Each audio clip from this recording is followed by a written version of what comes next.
ఈ అవ్వని చూడండి. ఈ అవ్వ తింటే మ్యాగీలు వడపావులు. ఈ అవ్వని చూడండి ఎంత బాధ అంటే అంత బాధ వస్తుంది ఈ అవ్వని చూస్తే. ఎట్లెక్కుతుంది చూస్తుల్లా, అయినా ఎక్కుతుంది. ఏదో కొంతమంది ఉంటారు బ్రో, బస్సులో పోతారు, మాకు విఐపి టికెట్ కావాలంటారు. ఇది అస్సలైన దర్శనం అంటే ఇది. వెంకటేశ్వర స్వామి దర్శనం అంటే ఇది. కఠినంగా చేయాలి ఏది చేసినా.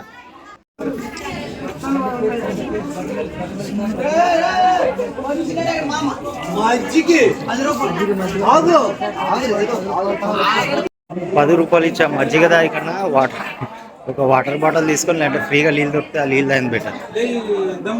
వేస్ట్ ఆ మజ్జిగ. మొత్తం వాటర్ ఇంతంత సాల్ట్ అంతే. ఆ కలర్ వేసినట్టున్నారు, మిల్క్ కలర్ అంతే.